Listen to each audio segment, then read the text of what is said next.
नमस्कार, जोहार, जय श्री राम, वंदे मातरम। मैं अभिषेक शुक्ला, सीजी ऑनलाइन 24 वानर सेना। मैं विगत दिनों से यात्रा पे था। मैं पेंड्रा मारवाही क्षेत्र में हूँ, खासकर अभी पेंड्रा में हूँ।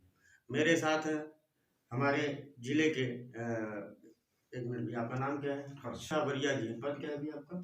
विश्व हिंदू परिषद में मेरे को कार्याध्यक्ष का दायित्व दिया गया है। कार्याध्यक्ष ना।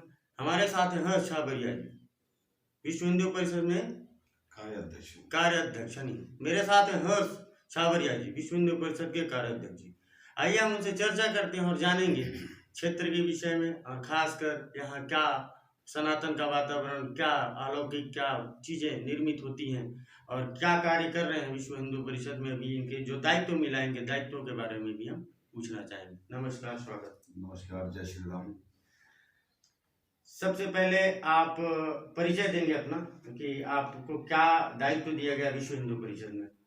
मैं हर्ष छाबरिया, विश्व हिंदू परिषद का मुझे अभी दायित्व कार्याध्यक्ष का दिया गया है।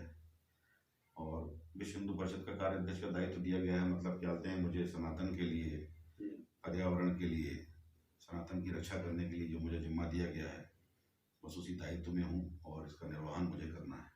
मैं ये पूछना चाहूँगा, जैसे मैं यहाँ घूम रहा था तो बहुत सारी चीज़ें हैं आदिवासी भाइयों का, इतना प्रकृति का इतना सुंदर अलौकिक दृश्य, तो मैंने अमरकंटक होते हुए कोई जाएगा, प्रवेश द्वार है ये मध्य प्रदेश।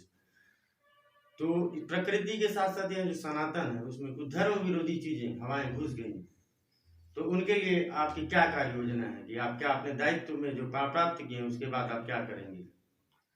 मुझे अपने दायित्व के हिसाब से उसका जो निर्वहन करना है, तो मुझे इन जो ये असुरों की जो टोलियां जो घूम रही हैं गांव गांव में, हमारे गांव को जो दूषित कर रही हैं, जी इन्हीं के लिए मुझे ये जिम्मा दिया गया है। बस इन्हीं असुरों का क्या कहते हैं विनाश करना है जी जी। और उसी ओर आगे जाना है। अस्पतालों में भी असुर घुस गए हैं।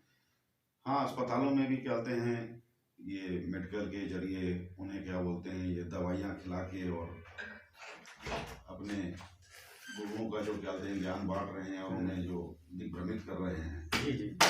तो इसे भी अपने आदिवासी भोले भाले भाइयों के पास हम लोग को जाना है, उनसे बातें करना है कि भाई इन सब चीज़ों में माया में मत न पड़े। जी। और ये चीज़ें जो क्या कहते हैं आपको अपने धर्म की ओर ले जाने वाले जो ये असुर जो घूम रहे हैं आपके इर्द गिर्द जो घूम रहे हैं, इससे बचाने की जिम्मेदारी भी उनको मिली है। और मैं चाहता हूँ कि अपने आदिवासी भोले भाले भाइयों की मैं रक्षा कर सकूँ और उनको सही रास्ता दिखा सकूँ और इन असुरों से बचा सकूँ। इनकी दवाइयों में क्या रहता है जो हमारी दवाइयों में नहीं? इनकी दवाइयों में यही है कि अगर मान लो सर्दी खांसी बुखार भी है और कई दिनों से अगर मान लो बुखार नहीं छूट रहा है, तो अब भाई मेडिकल लाइन है, उसमें अच्छी अच्छी दवाइयाँ हैं जी, जो इन बेचारे भोले भाले आदिवासियों को उपलब्ध नहीं हो पाती है और इन्हें बहुत आसानी से उपलब्ध हो जाती है। बस उसी के चलते ही ये जाल में लोगों को फंसाते हैं। इससे भी लोगों की हमको रक्षा करनी है। समझ रहे मित्र, क्या रहता है जितने भी ना, एक छोटी सी कहानी सुना देता है। एक गांव में एक आदमी था, बोले बहुत दिन से बीमार था, जो भाई साहब बता रहे हैं उसकी बात बोल रहा हूँ, तो वो ठीक ही नहीं होता, तो तंत्र मंत्र झाड़ फूक फूक कर आया, नहीं हुआ। एक बार ना एक फादरी के पास चले गए, उस फादरी ने उसको ना भभूति टाइप पे दे दिया, जा तू ठीक हो जाएगा, मेरे प्रभु ने दिया है। बाद में ना एक मेरे जैसा लड़का फंस गया, दिखा तेरी दवाई भभूति कौन सा दिए हैं। जब उस भभूति को चेक किया ना, तो एक टैबलेट की गोली थी जिसको घिस के खिला दिया। मतलब वही बात हो रही है हमारी चर्चा में। तो आप क्या टैबलेट देंगे? हमारे पास तो साक्षात प्रभु हमारे बजरंगबली बैठे हुए हैं, सिर्फ वहाँ हाथ जोड़ो तो हमारे संकट दूर हो जाते हैं, हमारे कष्ट दूर हो जाते हैं जी। हम इस विचारधारा में चलने वाले हैं जी। और इस विचारधारा को, जो इनकी विचारधारा है जो कहते हैं लोगों को अंधकार की ओर लेके जा रही है और जो दूषित कर रही है, उससे बचाने का काम हमें करना है। आप तो समर्थशाली वैभवशाली प्रतीत होते हैं। मैंने देखा है अभी कि आप लोगों से, आपसे कई लोग जुड़े हुए हैं, कई युवाओं के प्रेरणा स्रोत भी हैं। कई लोग आपसे मिलने आते हैं, बातचीत कर रहे हैं, तो कहीं ना कहीं आप कुछ तो हैं।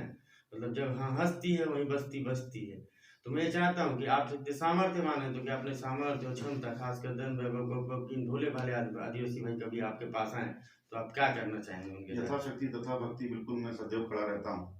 जितनी शक्ति ईश्वर ने दी है उसका सदुपयोग करता हूँ। लगता है कि मैं किसी के काम आ सकूं, उतना जितना मेरा सामर्थ्य है। अब मुझे पूरा भरोसा है मित्रों, और आगे की चर्चा और सुंदर प्रकृति का नज़ारा मैं आपको दिखाते रहता हूँ। मैं यात्री हूँ, मुझे यात्रा में जो दिखता है, जो मिलता है, मैं चाहता हूँ आपके साथ साझा करूँ।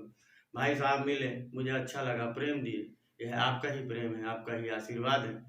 इसी के साथ हम लोग अपनी बातचीत चर्चा को समाप्त करते हैं और भाई साहब के लिए सामर्थ्यवान बने और क्षमतावान बने, इसलिए कमेंट सेक्शन में जय श्री राम, वंदे मातरम, पवन सुत हनुमान जी की जय जरूर लिखें। प्रणाम। जय श्री राम।